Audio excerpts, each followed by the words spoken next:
Pada akhir tahun 1981 Masehi, Syekh Thoifur meminta izin kepada uminya untuk berangkat ke Mekah, dan uminya pun mengizinkan beliau. Maka berangkatlah beliau pada bulan Ramadan dengan penuh kesedihan. Karena meninggalkan seseorang yang amat beliau cintai, yaitu sang ibunda yang telah melahirkan beliau. Beliau berangkat menggunakan visa umroh, bersama rombongan beberapa famili dan tetangga, diantaranya yaitu saudari beliau, Mahfuzoh, dan sepupu beliau, Kiai Haji Muhammad Syarqawi. Dalam rombongan tersebut, tidak ada yang mau menetap di Mekah kecuali Syekh Thoifur seorang. Air mata pun membasahi pipi beliau, karena meninggalkan sang ibunda sendirian di rumah, yang tidak memiliki anak kandung kecuali Syekh Thoifur seorang. Namun karena himah yang tinggi, dan harapan yang besar, agar Syekh Thoifur menjadi orang yang soleh, uminya pun ridho dengan perpisahan itu. Begitu pula Syekh Thoifur juga ridho dengan perpisahan tersebut. Mungkin di balik kesedihan dan kesusahan, dalam perjalanan menuntut ilmu, akan membawa kebahagiaan nantinya. Teringat kata pepatah, berakit-rakit ke hulu, berenang-renang ke tepian. Bersakit-sakit dahulu, bersenang-senang kemudian. Dan juga teringat kalam Allah dalam Al-Quran. Bismillahirrahmanirrahim. Fa inna ma'al usri yusra. Inna ma'al usri yusra. Yang artinya, setiap kesulitan pasti ada kemudahan. Begitu juga kata penyair. ثمانية لا بد منها على الفتى ولا بد أن تجري عليه الثمانية سرور وهم واجتماع وفرقة ويسر وعسر ثم سقم وعافية.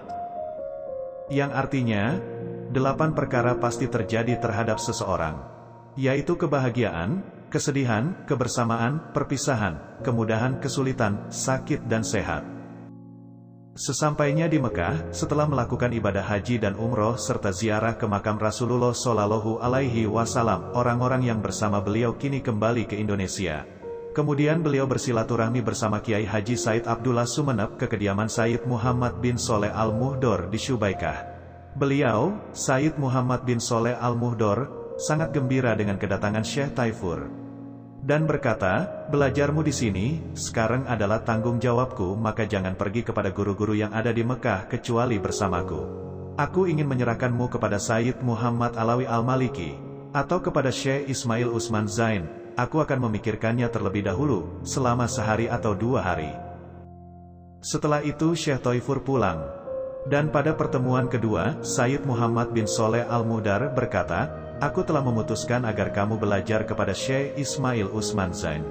Kemudian Syekh Thoifur diajak ke Masjidil Haram oleh Sayyid Muhammad bin Soleh Al-Muhdor. Dan setelah selesai salat maghrib, Syekh Thoifur diajak menemui Syekh Ismail Usman Zain di tempat yang biasa Syekh Ismail tempati, ketika waktu antara maghrib dan isya. Pada saat Syekh Thoifur memandang wajah Syekh Ismail, beliau merasakan kewibawaannya. Lanjut Sayyid Al-Muhdor memperkenalkan Syekh Thoifur kepada Syekh Ismail, dan menyerahkan beliau kepadanya. Setelah melaksanakan salat isya, Syekh Thoifur diajak oleh Syekh Ismail, untuk menghadiri undangan salah satu santri di Kororoh. Dan ternyata, murid yang mengundang Syekh Ismail adalah tetangga Syekh Thoifur di Ambunten, yaitu Kiai Haji Zain bin Mualaf. Seusai acara, Syekh Ismail pulang, dan berkata kepada Syekh Thoifur, datanglah ke rumahku di Misfalah. Seling beberapa waktu, Syekh Thoifur datang ke kediaman Syekh Ismail di Misfalah.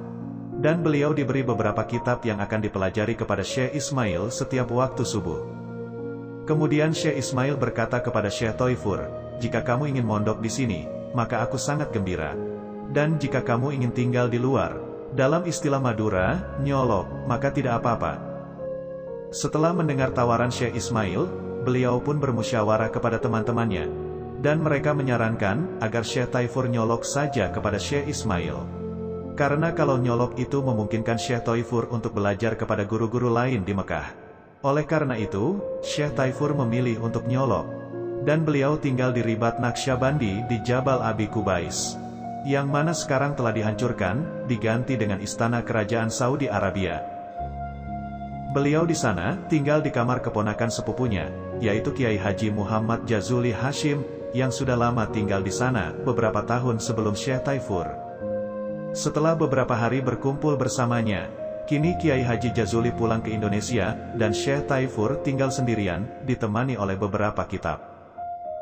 Bertubi-tubi beliau kehilangan mutiara di samudra negerinya sendiri, kini beliau menemukan kembali pengganti mutiara yang hilang itu di samudra suci Mekah Al-Mukarramah. Kesusahan dan kesedihan kini telah menjadi sebuah kebahagiaan. Ibarat bahagianya orang yang bingung di tengah gelap gulita, sebab melihat cahaya pagi. Sejak saat itulah, beliau benar-benar dan bersungguh-sungguh untuk menggapai cita-citanya yang suci. Sungguh agung nikmatnya mencari ilmu. Dan yang mengetahui betapa nikmatnya mencari ilmu, hanyalah orang-orang yang menjalani dan merasakan kenikmatan itu sendiri. Apalagi ketika dapat memecahkan beberapa permasalahan ilmiah, selama beberapa malam begadang mencari jawabannya. Oleh karena itu Rasulullah bersabda, لن يشبع المؤمن من خير يسمعه حتى يكون منتهاه الجنة. Seorang mukmin tidak akan merasa puas dengan kebaikan yang ia dengarkan, hingga kehidupannya berujung masuk surga. Hadits riwayat At-Tirmizi. Imam Al-Ghazali dawuh dalam kitab Ihyanya, ولعمري طلاب العلوم وإن لم يشتغلوا بطلب معرفة الأمور الإلهية فقد استنشقوا رائحة هذه اللذات عند انكشاف المشكلات وانحلال الشبهات التي قوي حرصهم على طلبها. Yang artinya, demi umurku, sesungguhnya para pencari ilmu itu, walaupun tidak memfokuskan diri untuk belajar tentang ketuhanan, namun mereka telah mencium dan merasakan nikmatnya mencari ilmu, ketika dapat memecahkan permasalahan ilmiah yang mereka pelajari. Karena semua itu merupakan sebuah ilmu, walaupun hal yang diketahui tidak semulia sesuatu yang diketahui tentang ketuhanan. Adapun para santri yang memfokuskan diri mempelajari tentang ketuhanan, lalu mereka mengetahui tentang rahasia-rahasia Allah, maka mereka akan merasakan kebahagiaan yang amat dahsyat. Seakan-akan mereka terbang bersama pengetahuan itu. Menceritakan tentang kebahagiaan para pencari ilmu dengan pencapaiannya, itu adalah sebuah hal yang kurang efektif. Karena kebahagiaan seperti ini, termasuk sesuatu yang tidak bisa ditemukan kecuali dengan rasa. Pada saat itu, Syekh Taifur juga belajar ilmu nahwu kepada Syekh Abdullah Ahmad Dardum, yang masyhur disebut Sibawai Mekah. Disinilah perjuangan beliau yang sangat mengharukan. Beliau bola-balik jalan kaki menghadiri pengajian Syekh Ismail dan Syekh Ahmad Dardum. Tempat kediaman Syekh Taifur berada di puncak Gunung Abi Kubais. Setiap hari beliau naik turun gunung untuk menghadiri pengajian kedua gurunya. Di gunung itu terdapat ratusan tangga, yang mana di tengah-tengah tangga itu, ada pohon bidara.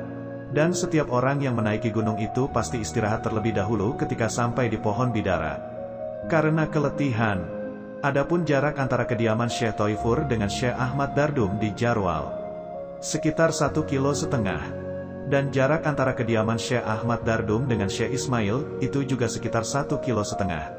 Jadi Syekh Taifur bola-balik setiap hari menempuh jarak perjalanan sekitar 3 km. Namun itu tidaklah menjadi penghalang bagi Syekh Taifur untuk menuntut ilmu.